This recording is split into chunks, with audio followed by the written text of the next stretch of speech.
Hi, my name is Rhesa Higgins. I'm the founding director of 1128 Ministries. We're a nonprofit that exists in Dallas, Texas, and we are here to support people like you, people in ministry. We want you to have your most vital spiritual life. That's why it's such an honor for me to share this time with you. Since we're talking about Texas, I thought, let's just jump right in with the fact that, yes, I've lived here my whole life. I'm sure you can hear it in my voice. I would apologize for my accent, except I don't even hear it anymore. My kids love to make fun of my ability to drawl. So when I get really going, sometimes the words get a little longer. I'm sorry already. But since we're going to talk about Texas, I thought maybe we could dispel just a few of the rumors and myths that live out there about Texas. One, the only time I've ever ridden a horse was at summer camp when I was 9 years old. I do not ride a horse to work. I drive a minivan. Just thought people should know. Also, let's talk about fashion in Texas. I've never owned a 10-gallon hat. All the boots in my closet are made of suede and are from Target, and I do not like belt buckles. Also important for you to know about Texas. Now this one's actually true. Tex-Mex is the best Mexican food there is. All due respect. New Mexico has chilies. All due respect. But I'm all for a hole-in-the-wall Mexican place where someone makes grandma's tamale recipe. It's like heaven. Another myth out there about Texas is that we don't have seasons here. That is not true. Our seasons just have their own flair, if you will. For instance, right now, it's what we sort of call winter spring. We pretend it's winter because it's still January, but right now, today, I think it's in the 60s and it's sunny outside, and tomorrow it could be 80. We never know. But it's January, so it is still winter spring. And spring is a mythical season that could last for 2 days or 6 months. We just have no idea. But you know it's here when your car is covered in pollen and all you can do is sneeze. So it's very clear. Summertime. Now, people associate Texas with summertime, and that's pretty fair because summer can last as long as 7 months, or it could just entirely make you lose your will to live for only 2 months. You just don't know what you're in for. Fall is another mystery around here.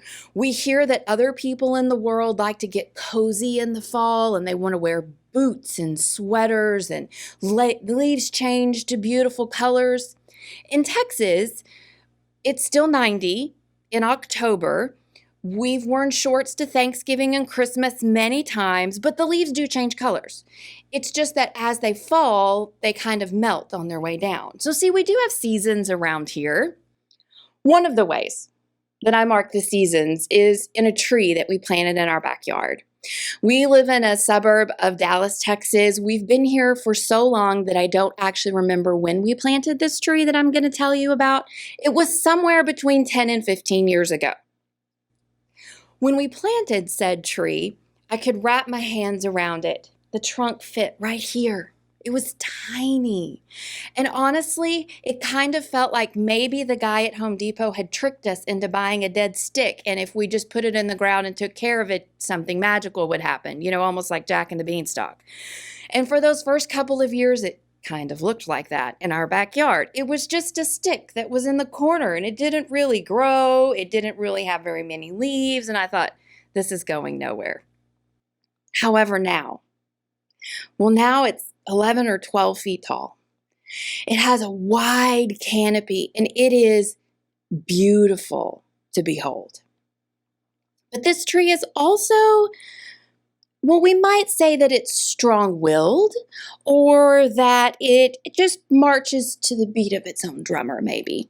You see, while every other tree in our neighborhood, at least the few that turn their leaves from green to gold or orange or red sometime in late September, early October, this tree is stubborn. This year, my 17-year-old daughter and I decided we were going to track when the tree turned because it's such a mystery every year. So literally every day from the beginning of November until the middle of December, we went out every day, one of us, and we would take a picture and we would send it to the other one. We'd be like, it's still green. It's still green. Until suddenly, on December the 12th, that's correct, December the 12th, we saw the first hint of a tiny little patch of a leaf that had begun to turn red. This was cause for great celebration because honestly, we had started to wonder, is the tree ever going to turn? Is there something wrong? But amazingly, in just 5 days' time, the tree had gone from full of green leaves that it might as well have been summertime to the most rich, wine-colored red you can imagine. And then, just 5 days after that, it's only been 10 days since the first sight of red, the tree is completely bare of leaves. It's just a 12-foot stick in the backyard. This tree is a good reminder to me that while seasons are a great idea that help us keep track of what's happening in the world, the truth is they're not entirely reliable. We can't set a calendar by seasons. This metaphor is really helpful when we start to think about spiritual life. Many of us, myself included, we came into the spiritual life by fault of the family we were born in. I was born into a family that went to church every Sunday. My dad was a minister. My mom was timing contractions on the back row of Sunday night church the day I was born. And so we assume the spiritual life is, well, you meet Jesus, you fall in love with Jesus, and you follow Jesus. And these are the only 3 seasons of a spiritual life, and you only go through them once. So some of us, we completed the I met Jesus and I fell in love with Jesus stages before it was really even our own free will at play. This happened in childhood, and so then we just follow Jesus for the rest of our days. There are some gifts to the simplicity of that model, but I think it leaves out some nuance around how we disciple, how we grow in our own spiritual life. You as leaders, you don't just follow Jesus from here on out and it's one straight, simple line. This isn't the yellow brick road. It's not that easy. And so what I want to talk to you about today is I want to talk about these seasons of the spiritual life, how you know which one you're in, what practices serve you best in that season, and how you continue to mature, going deeper and deeper with Jesus. It's easy for us to imagine that if we could divide the spiritual life into simplicity, then it's easy to teach other people what to do. And I think Jesus, as the master teacher, actually gave us a really simple pattern. Simple in the fact that it's predictable, not so simple in its acting out. The only pattern that we have for what it means to follow Jesus in a life of discipleship is living, dying, and rising again. There is no other pattern. Living, dying, and rising. These are what we have been given as followers of Jesus. Now, it's easy, I suppose, to say, oh, well, sure, of course, we're born and we live and then we die and someday we're raised with Jesus at the end times. And I think that's part of what's being communicated. But I also think that there's more. I think there's an invitation to notice the big and the small patterns of living, dying, and rising that repeat themselves over and over throughout our lives. For instance, in August of 2020, I launched my first baby from my nest. We moved our oldest daughter to college in the middle of a global pandemic, which is its own impossible thing to tell you about in just this moment. But what I want you to hear is one season of our life as her parents died that day, and a new one began. We had lived 18 years with her under our roof, completely within our sight. Of course, there were seasons and moments where she was stretching and growing, but still, for 18 years, it was one way. And then that way had to die. Yes, we practiced the dying as she was a teenager in our home. We practiced it the day that we took her to get her license. We practiced it when she would go out with friends and we weren't present, though we were practicing the dying. But then, in August, we drove away, my husband and we left her in a different town. And one season of our parenting life had died, and now a new one has begun. The same is true as we follow the patterns of faith development. When we are very little, our faith is concrete. We know the stories, we know the characters that are in the stories and the ways that they behave and the lessons we are to learn from them. It's concrete. It's easy to wrap our heads around. And as we grow into adolescence, we're able to wrestle with topics that are a little more complicated. And we look at those stories that we've known in Scripture for years and we're able to see, oh, well, here's this other way you could look at it from over here, or this way from over here. And maybe it's not so black and white. Maybe gray can exist. One stage of our faith had died so that another could be raised. Of course, they're built on one another. You could imagine it like a foundation and then a first story and then a second story. That's true. But all of it is practice. All of it is invitation to live into the fullness, to surrender to death, and to trust that new life is richer and more beautiful than what we've known before. So how do you know? How do you know what season that you're in? Well, let's talk about that just a little bit. First, we've talked about there's a biological pattern, right, of living and dying, and then, as we believe, have hope in rising again.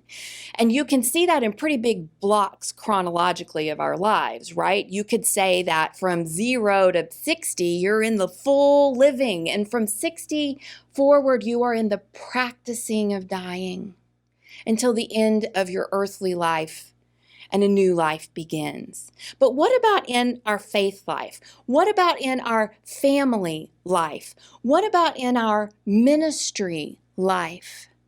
How do we know what season that we're in? Living is a lot like summertime. Fruit is everywhere to be found. Color is bright, the sun is warm, the grass is green, the water is just the right temperature when you jump in. Summertime is when the very marrow of your bones runs with the truth that you are the beloved of God. You are living in the middle of what has been yours, given as yours to do. You know, this is where I'm going to be. This is what I'm going to do. This is what I'm meant to be doing. Of course, there are days. We all have days. But living seasons, whether you think about them with your ministry life, your faith life, or your personal life, living seasons are full of bountiful, beautiful fruit. So what do we do in a season that is full of that kind of life? Well, there are a couple of practices I want to invite you to. One is the practice of savoring. You know what it's like at the beginning of the summer when strawberries are the sweetest they will be all year long. And you get that first bite and you think, oh, it's been so long. Frozen ones are just nothing like how good a fresh strawberry in the early season is. Savoring the fruit of a season of living is a spiritual practice. I recognize it doesn't make the classic lists that we talk about as spiritual practices, but savoring is so important. So how do you do it? Well, it's simple. You do it with things like a gratitude journal, or with taking photographs and noticing in a day what brings you joy, where you saw fruit at play. You could do it with a tattoo. I have one that reminds me of a season of full living.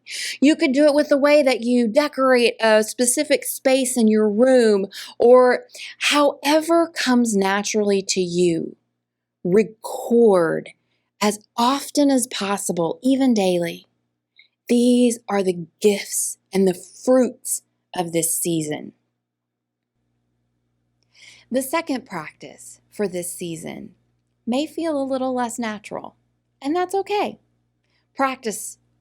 It's called that on purpose because we're not good at it. I want to invite you, if you are in a season of fullness of life, to practice Sabbath. Choose on purpose to stop and rest. Just like summer is the season that we go on vacations with our families, Sabbath is an invitation to stop producing. Allow yourself to experience the joy of rest. For one, it's commanded. And for two, it's an invitation for you to begin practicing when the seasons change. So how do you know if you're moving into a season of dying? What does that even mean? A season of dying could look like a lot of things. It could look like a natural change in the course of a relationship, for instance, launching a child. But it could also look like the end of a relationship. In ministry life, it could look like the way you've known yourself and practiced in ministry suddenly isn't working anymore and it doesn't fit, and you wonder, now what do I do with it? It can also look like beliefs that you once held and were confident of. They just don't feel right. They feel like an ill-fitting coat all of a sudden, and you're not sure what to do with them. Those can all be seasons or indicators that your season is shifting.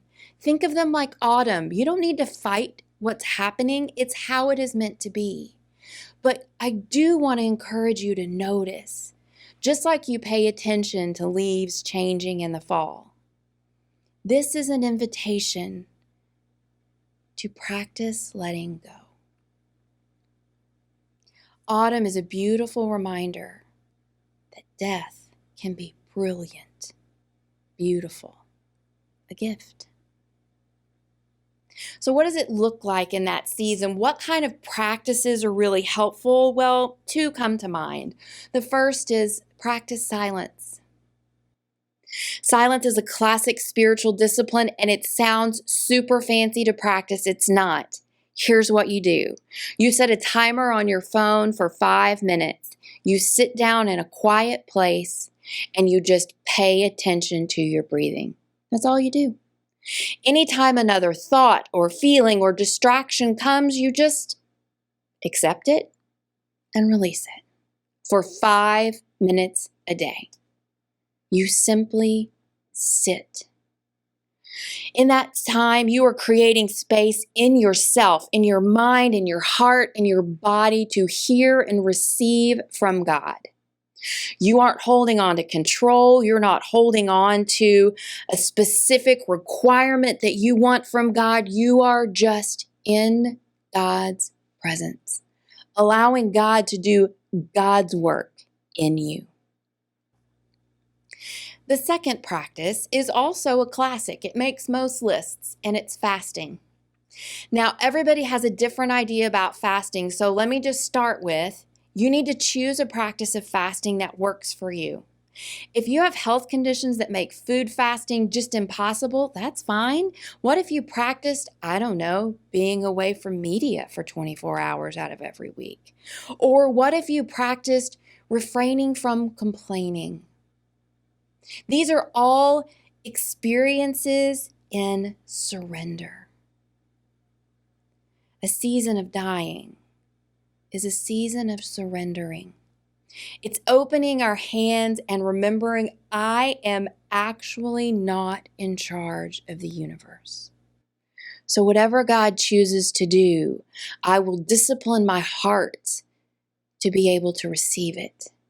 I will let go of these pieces of my personality or of this relationship or of this belief or of this ministry that God is tugging at.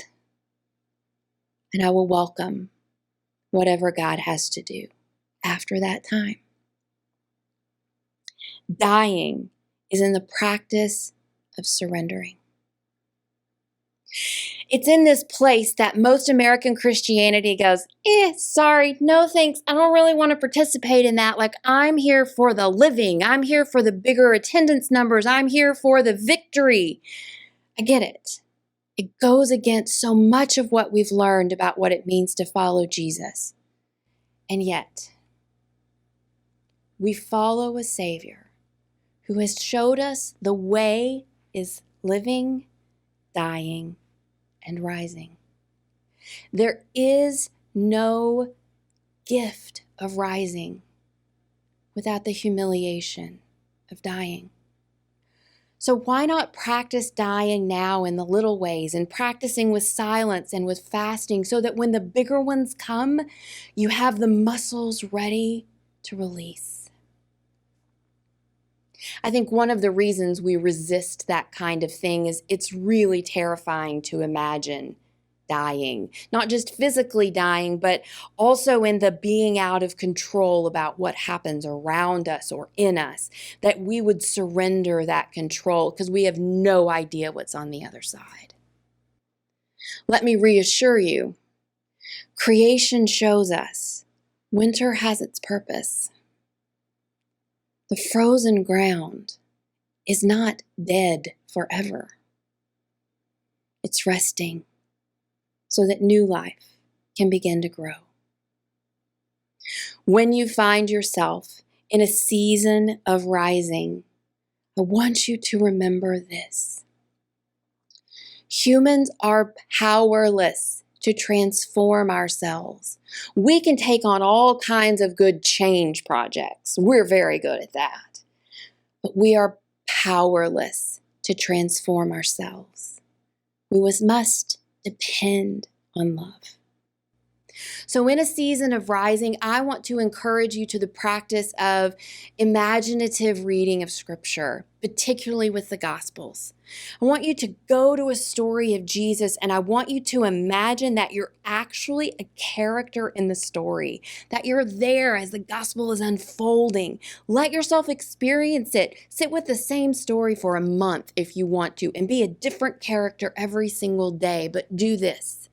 Just like you place yourself in your favorite novel or your favorite movie, be present firsthand for what God is doing in that gospel story. Because I promise this, our God has risen and is actively at work right now in your story as well. Learn to look for the places that rising is already taking place in you. To go back to that tree in our backyard, it doesn't lose its leaves until almost the end of December. So you would think that it would take it forever in the spring to begin to have new buds. But the crazy thing is, that little spunky tree, it's not so little anymore, it's the first tree to bud in our entire neighborhood. Tiny, baby, fuzzy leaves start to peek out even before March has begun. It's like it stalled its own dying in autumn for so long that it just can't wait for spring to get here. I don't know what season you find yourself in here today. And maybe it's a different season for your personal life as it is for your ministry life or your faith life. It's okay. They all overlap all the time. But what I hope is this. I hope that you remember our God is still in the business of resurrection.